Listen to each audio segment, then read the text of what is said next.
La team, vous avez pu constater hier que la CEI a envoyé un représentant sur Live TV pour répondre, où il était seul, sans concurrent de partis politiques. C'est ce qu'ils aiment bien. Parce que quand il y a des concurrents de partis politiques, ils sont incapables de tenir jusqu'au bout. Et bien évidemment, je vais vous lire ici de l'abbé Norbert Éric Abécan sur les refus de Coulibaly Kubier à faire une révision de la liste électorale. Il dit ceci: on a l'impression que chacun lutte pour son camp et on ne voit pas l'intérêt général. L'intérêt général, il faut bien le préciser. C'est de dire, je suis au service d'un pays, pour tout le monde. Quand des évêques parlent de la révision de la liste électorale, c'est pour le bien de tous. Il faudrait que ceux qui sont en face acceptent la révision de la liste électorale. C'est important, parce que c'est comme une bombe à retardement. C'est pareil pour le problème du foncier. Si nous aimons vraiment ce pays, nul n'a le monopole de la vérité. En 2010-2011, les évêques avaient écrit un message important intitulé « Les chrétiens face à la politique ». Et dans cette lettre, ils s'adressaient aux hommes et aux femmes des médias et de l'éducation, aux habitants de la Côte d'Ivoire, aux jeunes et à tout le monde. Ils disaient qu'il y a trop de discours belliqueux et de faire attention. Mais toutes ces personnes n'ont pas écouté. J'ai cherché à rencontrer tout le monde. J'ai rencontré le président Laurent Gbagbo, à qui j'ai demandé s'il perdait les élections, est-ce qu'il allait accepter de reconnaître cette défaite. J'ai posé la même question au président Alassane Ouattara, comme pour prévenir. Mais qu'est-ce qui s'est passé? Nous avons tous vu avec officiellement 30 morts. La team, vous venez ici d'avoir, c'est-à-dire le message clair de l'abbé Norbert Éric Abécan, qui a répondu ici à Coulibaly Kubier, dont nous avons eu l'honneur de recevoir hier et de voir la vidéo hier sur Live TV, qui a essayé de nous expliquer une fois de plus pourquoi eux ne veulent pas faire la révision électorale. Et vous comprenez qu'eux, ils sont calés. Mais ici, quand l'évêque nous dit qu'il ne faut pas travailler pour un camp, il parle exactement pour qui? Parce qu'en fait, la CEI travaille pour quel camp? La CEI devait travailler pour un seul camp. La Côte d'Ivoire, pour le peuple. C'est justement pourquoi elle devait être indépendante. Malheureusement, elle n'est pas indépendante et donc elle travaille pour un camp. Lequel camp est le parti au pouvoir? C'est lui qui donne toutes les directives. C'est d'ailleurs pourquoi, sur ce problème de la liste électorale, jamais le parti au pouvoir ne va vous demander une liste électorale. Ils ne font même pas semblant. Pour moi, ils devraient même faire semblant de dire, ok, nous sommes d'accord avec l'opposition qu'il faut faire une liste électorale pour que tout le monde puisse participer aux élections. Mais ils ne le font pas. Comme quoi, ils sont alliés avec le RDR. Donc, quand on parle de camp, on sait très bien qui travaille pour qui et qui est dans le camp de qui. Et c'est donc ceci qu'il faut arrêter. Il faut être indépendant. Mais est-ce que c'est possible? Ce n'est pas possible. La team, écoutons au passage quelques minutes du représentant de la CEI, ce qu'il disait sur le plateau de Live TV hier concernant la révision de la liste électorale. Écoutons. Comprendre beaucoup de choses. Monsieur le vice-président, c'est un honneur pour nous de vous avoir ce soir parce que ça nous permet d'avoir un certain nombre de réponses aux questions. La toute première qui vraiment est importante pour moi, c'est la question de la révision de la liste électorale. Il y a une partie des partis politiques, notamment de l'opposition, qui estime qu'une révision de la liste électorale est nécessaire pour 2025. Alors que, selon les informations de notre possession, vous serez convenu avec ces partis politiques, toutes tendances confondues, sur le fait qu'il n'y aurait pas de révision de liste électorale en 2025. Ce pourquoi la révision de la liste électorale en 2024, ou du moins l'enrôlement sur la liste 2024, a été ouvert à des jeunes de moins de 18 ans, pour qui auront 18 ans à fin février 2025. Est-ce que vous confirmez que c'est une vraie information et qu'avec les partis politiques, vous êtes convenus de ce fait-là, où cela n'a jamais été question? Je vous remercie pour l'opportunité que nous offrez pour clarifier un peu cette situation. Allez-y. Vous savez, la commission électorale indépendante, à la fin de chaque activité, fait un bilan de ses propres activités. Et après l'élection présidentielle 2020 et les législatives 2021, la CEI a fait son bilan.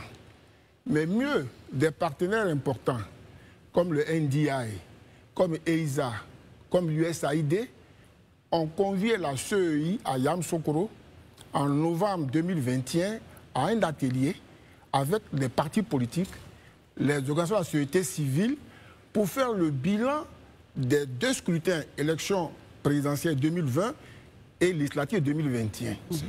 Et au cours de ce bilan-là, qui a été fait, il y a eu beaucoup de recommandations qui ont été faites à l'endroit du gouvernement, à l'endroit des institutions, à l'endroit de la CEI, pour améliorer l'organisation des futurs scrutins. C'est cela. Puis, une année après, à Bassam, ces mêmes organisations ont invité 21 partis politiques ivoiriens à Bassam. La CEI, 4 institutions et des organisations internationales comme le PNUD, l'USAID, l'Union européenne. Et pendant 3 jours, il y a eu un atelier qui a porté sur une sorte d'évaluation de la mise en œuvre du dialogue politique, des recommandations de dialogue politique. Et je vais vous faire une confidence importante. Allez-y, monsieur le vice-président. Au cours de cet atelier, bilan, la première communication en plénière a porté sur le parrainage en Côte d'Ivoire. C'est la première fois en 2020 que le parrainage était institué. C'est ça. Et quand l'expert international a fait l'exposé sur le parrainage, l'après-midi, tous ceux que j'ai cités se sont retrouvés dans des groupes d'ateliers pour réfléchir sur le thème de l'amélioration consensuelle du parrainage, du système du parrainage. Amélioration consensuelle. Amélioration consensuelle du système du parrainage. Et au cours de cet atelier, il y a eu beaucoup de débats. Beaucoup de débats qui ont fait l'évaluation du système du parrainage institué en 2020. Et le débat a porté surtout sur les modalités de collecte du parrain. Il y a eu des choses qui ont été reprochées à la Commission électorale indépendante. Notamment le décret du 13 juillet 2020 qui a fixé les modalités de la collecte des parrains. Ce décret a été fortement critiqué et ces partis politiques avaient raison, y compris la société civile. Parce que le décret disait, notamment son article 2, alinéa 1, 2 et 3, que la période de collecte de parrains commence à partir du dépôt des candidatures.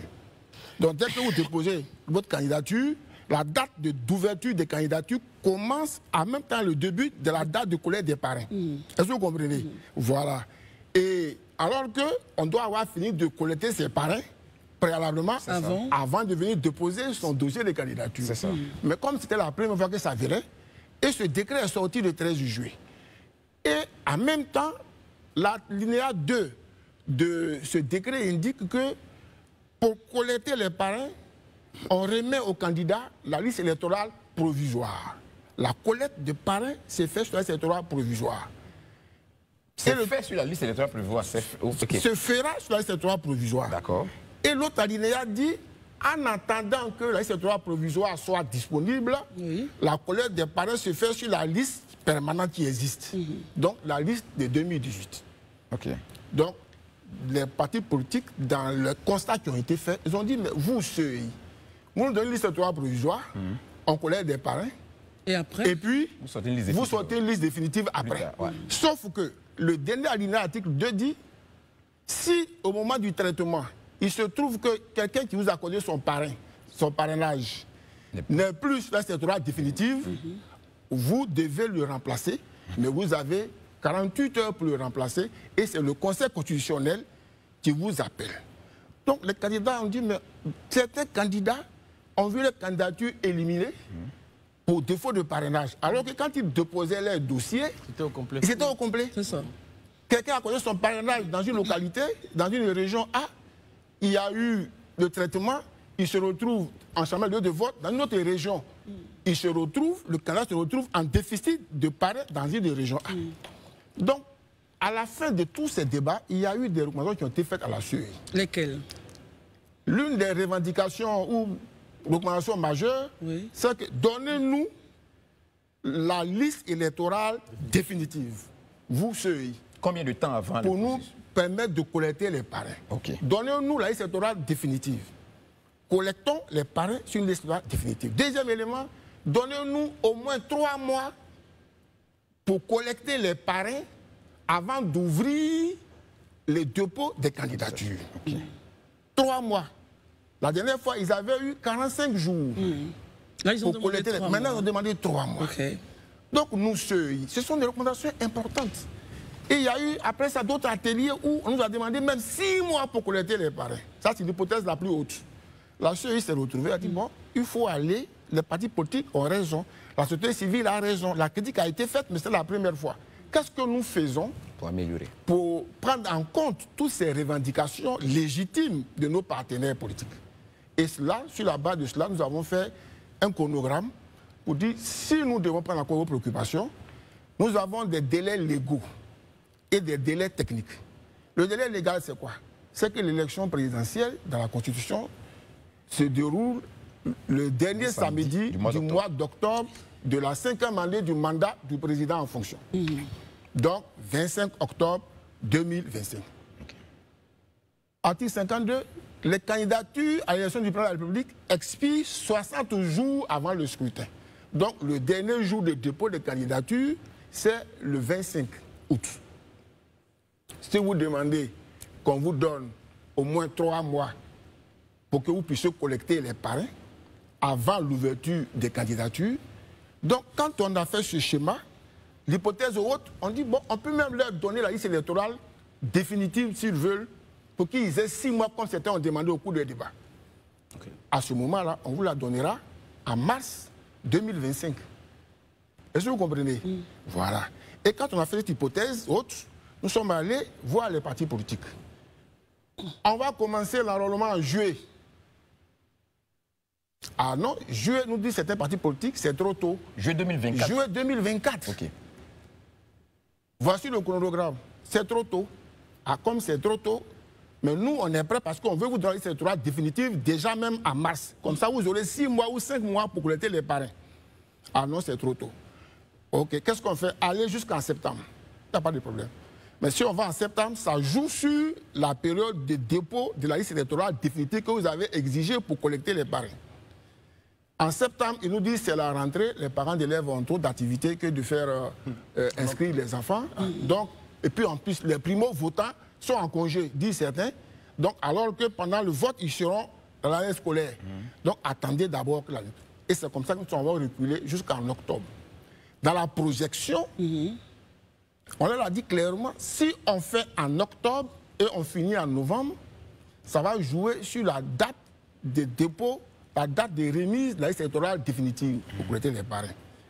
Mais nous allons faire cette révision en vue de l'élection du président de la République en 2025. C'est pour ça qu'on fait cette révision.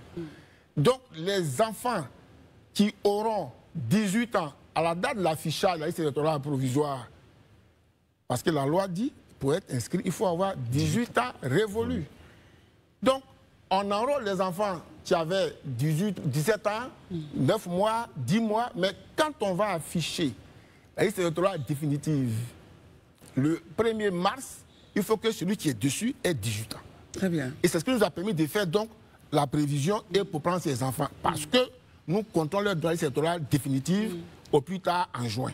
Très bien. Voici un peu, par rapport à votre question, les éléments... Consensuel. On retient donc que c'est consensuel, que c'est en accord avec les partis politiques que tout ce processus a été mis en place. C'est ce que je voulais juste savoir. Et je vous dis qu'il y avait 21 partis politiques. 21. 21 partis politiques ivoiriens, les plus significatifs en Côte d'Ivoire. Qui ont tous ratifié. Et qui ont signé les procès-verbaux de toutes ces rencontres. C'est pour ça que nous disons que nous sommes à leur disposition. Nous allons dans le sens de ce qu'ils avaient demandé en 2022 et en 2023.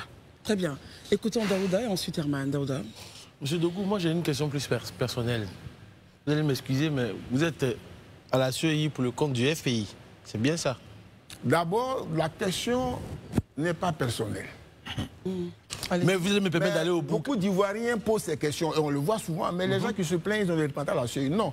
La loi de 2001 qui créait la CEI disait des personnalités proposées par... Les personnalités, non. La loi disait les personnalités représentant d'eux. Représentant d'eux, représentant d'eux.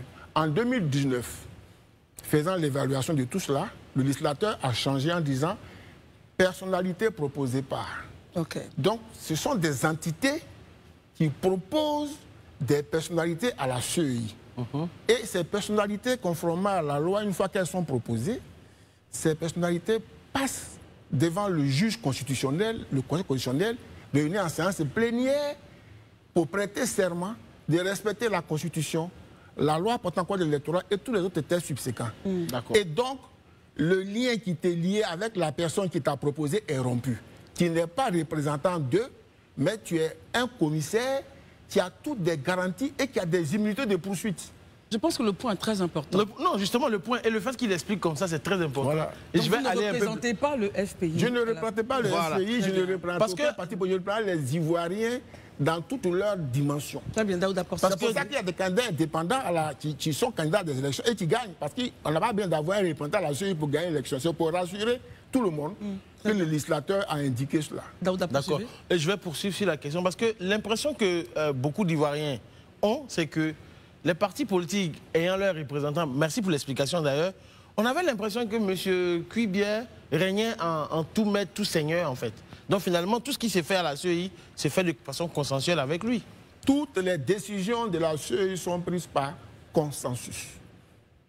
Depuis que je suis à la CEI, ça me fait la 20e année à la CEI, où j'ai représenté tout ce qu'on peut représenter. Comme deuxième vice-président, vous avez Donc, occupé... j'ai été représentant de beaucoup de structures et les décisions sont prises par consensus. Très bien. S'il n'y a pas de consensus, il y a le vote. Voilà. Et je ne me souviens pas qu'il y a eu vote un seul jour. Très bien. Herman? Moi, vraiment, je suis rassuré. Hein, d'abord, pour faire une relance à la question de Daouda, on comprend bien ici, parce que l'argument qui est souvent présenté face au fait que, aux différentes préoccupations des partis politiques, c'est qu'on nous dit que ce sont les représentants des partis politiques qui sont à la CEI. Vous êtes en train de nous dire qu'une fois qu'un parti politique vous propose, tout ce que vous faites après, c'est au regard de la force que la loi vous donne et non pas en tant que militant d'un parti quelconque. Ça, c'est bien sûr. Donc, on est clair que vous êtes là-bas au nom d'un citoyen ivoirien et non pas pour représenter un parti politique. Ma question, je viens, l'exigence des parrains, parce que tout à l'heure, lorsque vous expliquez, c'est que finalement, c'est le système de parrainage qui mélange un peu ce calendrier. Parce qu'on sait qu'en 2020, même en 2015, vous avez réussi à faire la révision de la liste, une des révisions de la liste électorale 3 mois avant, c'est-à-dire en juin. Voilà. En 2015, on l'a fait en juin, mais la loi portant code électoral disait que la liste électorale définitive, elle est définitive 2 mois avant le scrutin. Donc nous la publions toujours avant. 2 mois avant, si on veut, 2 mois avant, ça fait 25 juillet. Voilà. Or là, vous êtes 2 semaines avant le scrutin. 2 semaines avant, ça veut dire qu'on est peut-être même dans le même mois d'octobre. Voilà. Or là, on est en mars, ça dit que 8 mois avant les élections. Voilà. Et nous devons donner une liste électorale définitive pour qu'un candidat qui a pris un parrain sur une liste provisoire je n'ai pas fini ma question. Ma question, c'est sur la question du parrainage. Oui. Parce que tout à l'heure, dans vos explications, le parrainage s'est introduit par un décret. Non. Le parrainage, il va expliquer, il est là pour ça. Le parrainage est introduit par la loi. La loi portant code électoral a été révisée. Une ordonnance ou une loi organique? Non, pas une loi ordinaire qui a mis en place le système de parrainage, qui est le résultat aussi des dialogues politiques. Pour dire, il faut... Parce que vous vous souvenez... Un consensus avec tous les partis. En 2015, quand on a ouvert les candidatures, le premier jour, un étudiant s'est présenté avec son extrait de naissance. Oui, il dit, je suis candidat. Oui, on dit, mais ces dossiers ne sont pas au complet. On dit, non, vous êtes comme une lettre, vous êtes comme la boîte postale. Vous prenez, vous envoyez ça au Conseil constitutionnel. Vous n'avez pas à jauger ou à juger si le dossier est complet ou pas. C'est cela. Donc, les gens ont estimé, le législateur a estimé que la fonction du président de la République est une fonction tellement importante qu'il fallait encore corser les conditions. Donc, c'est entre autres là, ils ont fait passer le parrainage, ils ont mis en place le parrainage, et puis le cautionnement est passé à 50 millions. Très bien, Herman, poursuivez. Oui, bon, ok, donc c'est quelque chose. Apparemment, donc peut-être qu'on va convoquer les législateurs à revoir, parce que le parrainage, finalement, ça pose problème, c'est ce qui mélange le calendrier. Non, le parrainage ne pose pas problème. Le système de parrainage, puisque c'est ce qui bouleverse plus ou moins les calendriers. Non, le parrainage ne pose pas le problème. C'est ensemble que les partis politiques ont indiqué, nous sommes prêts à collecter les parrains, donnez-nous suffisamment de temps. Les 45 jours la première fois sont trop peu, donnez-nous au moins 3 mois. Et deuxièmement, nous voulons collecter les parrains sur une liste définitive, pour ne pas que nos candidatures soient éliminées. Parce qu'on avait pris ça sur une liste provisoire. Donc ce sont ces 2 éléments-là qui ont permis à la CEI de concevoir le chronogramme que nous sommes en train de dérouler. Terminé. Jalain Degou, ma question maintenant, aujourd'hui, vous êtes militant FPI. même si, quoique c'est le FPI qui vous a proposé. N'est-ce pas bien? C'est bien cela. Le FPI qui vous a proposé. Est-ce que si le FPI, puisque je ne suis plus militant laissez-le terminer. du FPI. Oh, ok. Je ne suis plus militant du FPI. Ma question est Alors, ceci. la question, Puisque ce sont les partis politiques qui ont proposé les différents membres de la commission centrale de la CEI et que l'argument qui ressort, c'est que ce sont les partis politiques qui sont tous représentés au sein de la CEI, qui travaillent pour la CEI. Est-ce que si votre parti politique aujourd'hui vous demande de vous retirer, parce que c'est lui qui vous a proposé, est-ce que vous allez vous retirer? Merci pour la question. D'abord, la CEI, c'est pas que les partis politiques. C'est les partis politiques, la société civile et puis l'administration. C'est cela. Hein, le représentant du Conseil supérieur de la magistrature n'est pas un politique. Hein, le représentant de l'association des femmes, des femmes, ce ne sont pas des politiques. Tout à fait. Les politiques ne sont pas les plus nombreux à la CEI. Nous sommes 18 commissaires centraux. Il y a 5 représentants des partis politiques de l'opposition et 4 personnalités plutôt proposées par les partis politiques de l'opposition. Et puis 5 personnalités proposées par les 4 personnalités proposées par les partis politiques au pouvoir et 5 personnalités proposées par les partis politiques de l'opposition. Ça fait 9 personnes, sur 18. Les autres, c'est la société civile et puis les institutions de la République. Alors, donc, la question qu'il a posée, si le parti politique qui m'a proposé demande mon départ, mais je vous ai indiqué tout à l'heure, il a dit que les 18 commissaires, une fois proposés, sont nommés par décret et avec ce décret, le doyen d'âge parmi les commissaires, avec ce décret plutôt, le Conseil constitutionnel convoque les 18 commissaires pour prêter serment. Donc, c'est un le serment est prêté, de pouvoir, après avoir prêté serment, obéir au parti. D'obéir au parti.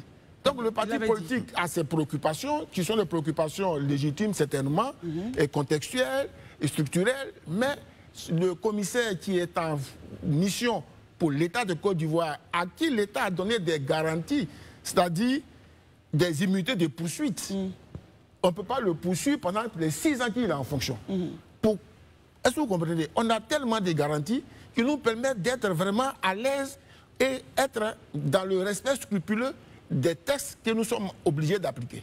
Donc on retient simplement, il a répété, on retient qu'il n'est plus là-bas au compte du FPI, il n'obéit pas, il travaille. Aucun commissaire n'est au compte d'une structure. Très bien. Il n'y a pas que moi, mais l'ensemble des 18 commissaires. C'est bien noté. Marius Komoé, question ou commentaire? Question. Allez-y. Monsieur le ministre, je prends toujours du plaisir à vous rencontrer, bien qu'on ait travaillé par le passé ensemble sur un certain nombre de dossiers. Mais là, à vous entendre tout à l'heure, relativement à votre représentation au sein de la commission centrale de la CEI, j'ai un véritable problème en tant qu'intellectuel. C'est-à-dire? Comment se fait-il que vous soyez dûment désigné par une organisation politique? Parce que sans cette organisation politique, vous ne vous retrouverez jamais à la CEI. Et alors, une fois que vous êtes dans la maison, pour avoir simplement prêté serment et avoir reçu un décret de nomination d'un président de la République, vous n'êtes plus, et sinon vous ne répondez plus au nom de l'entité qui vous a dûment désigné. Alors, bien qu'on sait qu'en matière de droit, en matière de droit, c'est ça. Parce que nous tous, y compris l'organisation nationale que j'ai dirige, l'État nous demande souvent de désigner nos représentants dans les institutions et dans les organes de régulation. J'ai un petit challenge, messieurs. J'ai vraiment un petit challenge et je voudrais vraiment m'exprimer là-dessus. Je rappelle que nous sommes ici avec une thématique qui est la liste électorale. Il a déjà répondu à cette préoccupation. N'en faisons pas un débat. Il n'a pas encore répondu parce que ça cause un véritable problème. Vous voyez, Marius Komoé, ça pose un véritable problème. Oui, peut-être. Mais en même temps, soyons focus sur c'est pas grave. On va passer à quelqu'un d'autre. C'est pas grave. Quand ça reviendra, vous aurez une question. Mais s'il vous plaît, messieurs, sortons de débats personnels. Monsieur Debout a expliqué 2 fois sur ce sujet. Quand nous avons fait cette thématique, nous avons travaillé sur la liste électorale qui va être normalement affichée le 17 mars prochain. Il y a tellement de challenges. Comment faire à ce que cette liste-là soit effectivement affichée comme ils l'ont prévu, dans les sites prévus, le contentieux, ça va se passer comment? Mais si on doit rester sûr, il est membre du FPI et il a prêté serment, il ne fait pas ci, il ne fait pas ça, j'ai bien peur qu'on puisse se perdre alors que le temps qui nous a imparti n'est pas assez et il n'est pas là pour ça, s'il vous plaît. Mais si revenons à la liste électorale, Daouda. Monsieur Dogou, moi j'ai une question toujours directe. Hein. Oui, allons-y. Aujourd'hui en Côte d'Ivoire, à l'aune de ce que vous avez expliqué à la question de Élysée Bouloubé, on a l'impression qu'il ne peut pas y avoir de révision sur la liste électorale. Or, aujourd'hui, puisque le président... Avant les élections présidentielles. Ok, mais on va y arriver à la question, M. Dogou. Monsieur le président de la CEI nous dit toujours la CEI est l'émanation de deux choses, des partis politiques et de la loi. Des accords politiques et de des accords politiques et de la loi. Aujourd'hui, 90%, pour ne pas dire 99,98% des partis politiques en Côte d'Ivoire de l'opposition veulent une nouvelle RLE. Est-ce qu'il ne faudrait pas aujourd'hui aller à une nouvelle RLE? Ça, c'est la première question. Et la deuxième question, comment est-ce que le contentieux va se passer? Merci pour les deux questions.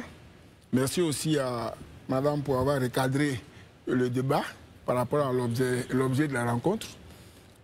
Il y a 21 partis politiques, comme je vous ai indiqué, qui ont fait les ateliers que j'ai rappelés. Et il y a 2 ou 3 qui revendiquent, qui réclament la révision électorale en 2025, c'est-à-dire avant l'élection du président de la République. La CEI a été saisie officiellement par le PDCI, par un courrier officiel, pour demander une révision avant les élections. Et le PPACI a lui saisi le ministère de l'Intérieur, mais a fait empiliation de la correspondance à la CEI, mais sur le même objet, à savoir demander une révision avant l'élection du président de la République. Nous, CEI, on a répondu au PDCI, puisqu'ils nous ont écrit, et puis bon, on a acté la correspondance du PPACI, puisqu'elle ne nous a pas adressée, elle était adressée au ministère de l'Intérieur. Ce que je peux dire, et par rapport à sa question, nous avons fait l'enrôlement et nous avions, dans les prévisions, en termes d'estimation, à capter près de 4 500 000 nouveaux électeurs qui, dans le RGPH, recensement général à la population de l'habitation, à le taux de croissance de la population ivoirienne, devaient être âgés de 18 ans. Est-ce que vous comprenez? Et nous avons fait une révision, une revue de la cartographie électorale pour qu'on puisse rapprocher les électeurs proches de leur lieu de vote. Nous avons augmenté les lieux de vote de 11 000 à 12 000 et nous avons dit si nous devons prendre 4 500 000 personnes, il nous faut capter, on peut capter dans le marché 50 personnes par jour. Donc, dans chacun des 12 000 lieux de vote, on peut capter 50 personnes par jour. Mais on va publier les résultats le 17 mars. C'est 7 personnes par jour que nos bureaux, centres de vote et centres d'enrôlement ont capté. Si on oublie qu'il y a 6 000 qui n'en recevaient pas. 7 personnes par jour. Là où on attendait 50 personnes par jour. À Abidjan, c'est bon. Le district d'Abidjan, c'est 23 personnes par jour. Mais à la moyenne nationale, c'est 7 personnes par jour. Et il y a des bureaux d'enrôlement qui ont eu 0 inscrits durant, il y a eu 432 bureaux, il y a eu 0 inscrits durant toute la période. Et ainsi de suite. Donc souvent nous nous demandons, on dit, mais ces électeurs qu'on veut capter maintenant, où étaient-ils au moment de l'enrôlement? L'Ivoirien, âgé de 18 ans, muni de la carte nationale d'identité ou de tout autre document tenant lieu qui aura été arrêté, vient dans le centre d'enrôlement. Pendant 1 mois, on ouvre les centres, on a 7 personnes sur 50 qui se présentent. Et on dit, on ne doit plus faire d'enrôlement parce qu'on va vous remettre la liste électorale définitive comme vous avez souhaité. Donc on prendra les jeunes qui n'ont pas encore 18 ans, mais qui auront 18 ans au moment de l'affichage. Ça veut dire que pour nous, dès qu'on a commencé à ouvrir les centres, l'ensemble des Ivoiriens qui remplissent les conditions devaient prendre d'assaut les centres. On ne les a pas vus. Les correspondants nous disent c'est les derniers jours qu'ils sont venus. Mais il n'y a pas eu, M. Daouda, aucun centre où un Ivoirien s'est présenté avec une pièce et qui remplit les conditions et qui n'a pas été pris. Durant toute la période. Mais l'opposition, permettez rapidement, l'opposition ivoirienne a parlé d'engorgement des palais de justice pour avoir les certificats, les documents administratifs. Donc s'il y avait un engorgement là-bas, c'est sûr qu'on n'allait pas les voir dans les centres d'enrôlement. Je tiens à préciser que quand nous avions proposé de faire l'enrôlement en juillet, les politiques nous ont dit, entre autres raisons, donnons-nous 3 mois pour sensibiliser nos électeurs et nos militants, les politiques. Donnez-nous 3 mois pour sensibiliser nos électeurs pour qu'ils puissent faire les pièces. Donc, mettez ça entre autres arguments qu'ils avaient développés à l'époque. Et donc, ce qui a justifié le décalage entre autres. Mais mieux, M. Daouda, ce n'est pas quand on commence l'enrôlement qu'on fait sa carte d'identité. C'est une obligation à tout Ivoirien majeur d'avoir une carte nationale d'identité. Quand vous ne l'avez pas, vous êtes en faute. C'est pas quand la CEI dit l'enrôlement commence qu'on ça va faire un certificat de nationalité. Très bien. Non. Et c'est toujours le même problème. Herman, question, commentaire? Oui, ma première... Mais il avait une deuxième question qu'il a posée. Comment est-ce que qu'on appelle ça, le contentieux va se passer? Il commence le 22 mars. Le contentieux va se passer le 22 mars. D'abord, le 17 mars, nous allons afficher les listes. Les gens auront l'occasion de regarder les listes. Ils peuvent les consulter aussi sur notre site internet. Vous mettez votre nom, votre prénom, votre date de naissance, vous cliquez, vous avez votre masque de votre carte d'électeur qui s'affiche, et puis vous contrôlez pour voir si vos mentions sont bien écrites. Est-ce que vous êtes dans le lieu de vote que vous avez souhaité voter? Si vous avez demandé sur le lieu de vote, est-ce que ça a été pris en compte? Si vous êtes une femme qui est mariée, est-ce que votre nom a été ajouté?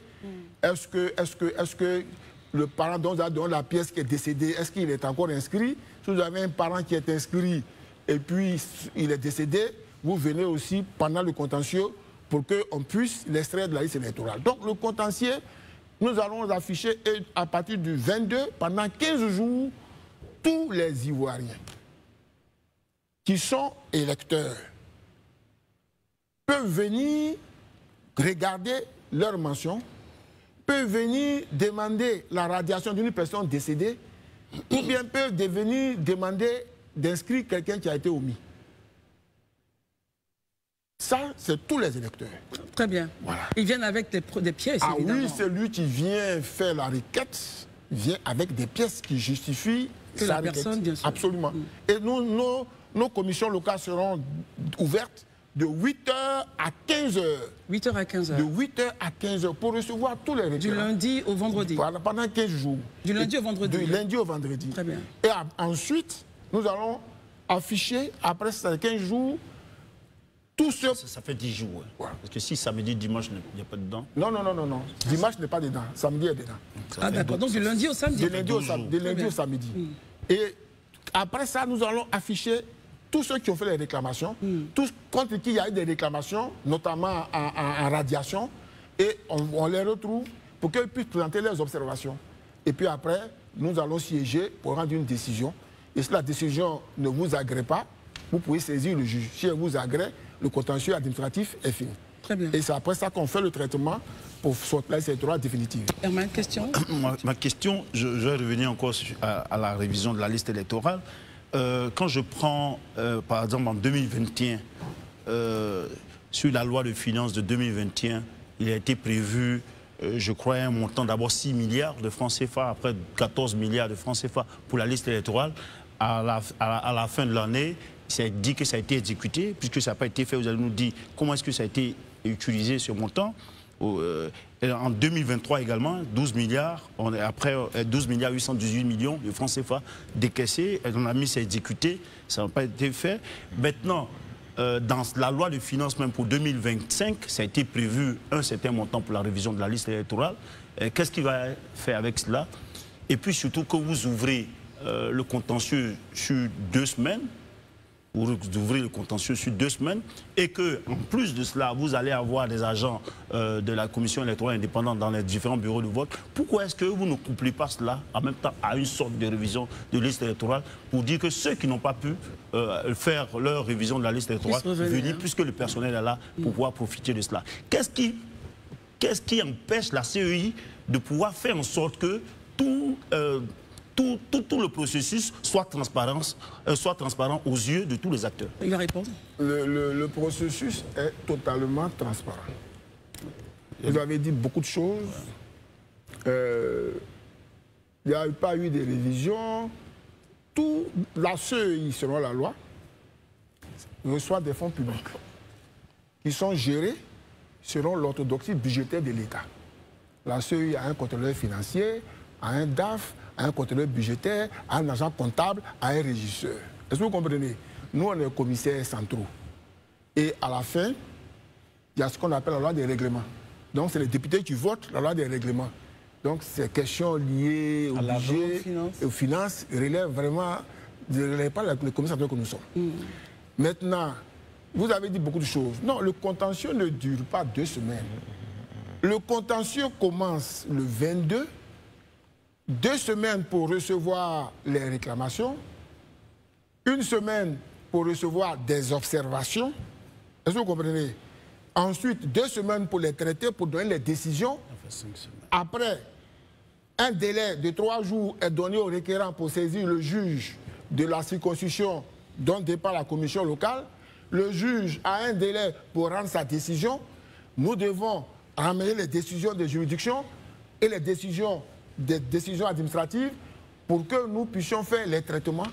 Et ça, il y a des délais techniques. Donc on est autour de 2 mois en fait. Donc il y a au moins 2 mois que va prendre le contentieux. Pour ce sont des délais, il y a des délais légaux et puis il y a des délais techniques. Vous voyez un délai technique par exemple. Un nouvel électeur, quand il vient pour s'enrôler pour la première fois, cette année on a eu près de 769 000 nouveaux électeurs. Mais quand il vient, la loi dit qu'on doit l'identifier avec 13 identifiants. Nom et prénom, date de naissance et tout quanti. Mais on doit aussi prendre les empreintes digitales de ces 10 doigts. Nous regardons, nous prenons dans le traitement l'empreinte digitale de la personne et on la recherche avec les empreintes des 10 doigts des 8 millions d'électeurs déjà présents sur la liste électorale.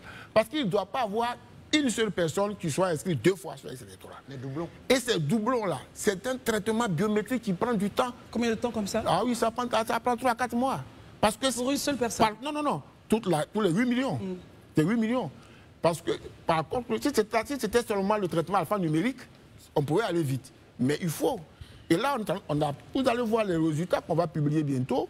On a vu des personnes qui se sont fait enrôler 28 fois, 17 fois, 16 fois, 14 fois, dans plusieurs sites. Il vient à Djamé, après il va à Koumassi, après il va à Man, et puis il va à Boaké. Bon, tous ces gens, il y a près de 8000 personnes qui se sont fait enrôler plusieurs fois dans les centres d'enrôlement. Mais ils sont pris automatiquement. Ah non, ils sont pris dans leur premier enrôlement. Le reste, nous ne considérons pas ça. S'ils veulent, ils viennent au contentieux, mais nous les inscrivons une seule fois, parce que personne ne peut être inscrit plus de 2 fois. Très bien. Vous avez une question, Marius? Allez-y. Oui. Parlant justement des réclamations et autres plaintes, nous nous souvenons que le PPACI et également le PDCI avaient évoqué un certain nombre de préoccupations relativement au dysfonctionnement constaté sur la liste électorale. À leur dire, je me souviens que Maître Abiba du PPACI, pour le compte du PPACI, pardon, se plaignait donc de certaines personnes qui étaient inscrites plusieurs fois sur la liste, comme vous l'évoquiez, mais également des morts qui étaient sur la liste. Est-ce que ces partis politiques, que ce soit le PDCI, que ce soit le PPACI, ont saisi officiellement, bien sûr, votre institution au fin de régler cette question sur la liste électorale? Parce qu'une chose est de faire des déclarations, mais est-ce que ces partis vous ont saisi de façon officielle pour demander véritablement que le contentieux sur ces réclamations, sur ces récriminations qui ont été portées à la connaissance non seulement de votre institution, mais de l'opinion nationale, soit levé? Effectivement, les 2 partis que vous avez cités ont saisi la CEI à l'époque. Et nous, ceux que nous avons reçus, ils ont fait des projections à l'écran. Et puis, nous avons donné des réponses à ces partis politiques. Il n'y a pas une personne qui soit inscrite 2 fois sur la liste électorale. Ce n'est pas possible. Je vous ai expliqué le traitement biométrique. Le contentieux servira à quoi? Voilà. Le contentieux, c'est justement une sorte d'audit populaire. Tout électeur peut contester l'inscription d'un autre électeur, très bien. Peut demander l'inscription d'un électeur omis, peut demander la radiation. Donc, vous n'avez pas compris la question de Marius. Les partis politiques donc, nous ont saisis, nous avons répondu à leurs préoccupations. Et mieux, après cette saisine, eux-mêmes nous ont dit, et nous, en accord, nous les avons conviés à une rencontre officielle qui s'est déroulée dans un espace, pour ne pas le nommer, et nous avons expliqué aux partis politiques, voici les préoccupations. Voici la solution. Voici les partis politiques qu'ils ont indiqués, voici les résultats que nous avons faits, et puis en accord avec ça, l'élément le plus significatif. Vous savez, sur la liste électorale, il y a 2 129 000 personnes qui sont nées le 1er janvier. 2 129 000 personnes qui sont nées le 1er janvier. Mais tous ceux qui sont nés, vous savez bien, les extraits de naissance, verts et autres, sur les CNI, c'est marqué 0101. Est-ce que vous comprenez? Alors, il y a beaucoup d'homonymie au niveau des parents, selon les partis politiques. Mais la personne, là, quand on voit la photo, elle est différente. Est-ce que vous comprenez? Voilà. Donc, vous avez la même mère. Les empreintes voilà. Mais les empreintes sont différentes. Donc, il n'y a pas une personne qui soit 2 fois sur la liste électorale. Et nous avons répondu aux préoccupations de ces partis politiques. Très bien. Pour terminer, en fait, pour terminer, Daouda, on a terminé. Mais avant de vous laisser partir, il y a des personnes qui ne sont pas inscrites sur la liste électorale et qui sont demandées justement par les partis politiques d'opposition, dont l'ancien président Laurent Gbagbo, Charles Blé Goudé, et certains estiment que c'est vous, c'est eux qui ne voulez pas les inscrire sur la liste électorale. Vous répondez et vous concluez? En faisant une nouvelle révision de la liste électorale, s'entend? Peut-être. Non, la commission électorale est dépendante des certaines administrations en amont. Est-ce que vous comprenez? Si quelqu'un meurt, qu'on n'a pas déclaré mort, il sera toujours sur la liste électorale. Est-ce que vous comprenez? Voilà. Donc c'est un peu la même chose. Nous écrivons au ministère de l'Intérieur, donnons la liste des personnes décédées après la dernière révision. Ils nous donnent la liste des personnes décédées. On les sort. Nous écrivons au ministère de la Justice, donnons-nous la liste des personnes déchues de leurs droits civils et politiques. On nous donne la liste, on les sort. Parce que la révision à la liste électorale, conformément à la loi, sert à radier les personnes qui ont été déchues de leurs droits civiques et politiques, ces personnes qui sont décédées, et puis inscrire les personnes qui remplissent les conditions et les nouveaux majeurs. Donc ce n'est pas vous, CEI, qui êtes... Nous, la CEI, ce n'est pas chez nous qu'on déclare les morts, ce n'est pas chez nous qu'on condamne les gens. Mais si la personne est condamnée et qu'elle est déchue de son droit civique et politique et qu'elle non figure sur la liste que nous avons reçue officiellement du ministère de la Justice, nous la sortons. Très bien. Et la personne peut faire un recours devant la CEI. Et si la CEI ne fait pas droit à sa requête, la personne peut saisir le juge. Voilà la procédure. Pour terminer notre conversation, qu'est-ce que vous avez à dire ceux qui nous regardent? Mais je voulais vraiment remercier votre chaîne pour l'occasion qu'elle a offert à la commission électorale d'engager son processus de sensibilisation, parce que nous avons comme attribution, entre autres, de sensibiliser les Ivoiriens à l'éducation citoyenne. Beaucoup de personnes font des observations sur la CEI sans avoir lu la loi sur la CEI, sans avoir lu le code électoral. Ce que nous faisons est conforme aux dispositions légales et réglementaires. Et la loi nous dit que la CEI est une autorité administrative. Toutes nos décisions que nous prenons à la CEI sont susceptibles de recours devant un juge. Donc on peut se tromper. Mais si on se trompe, si vous pensez que nous avons tort, vous pouvez saisir une juridiction. Donc pour nous, il n'y a pas de matière.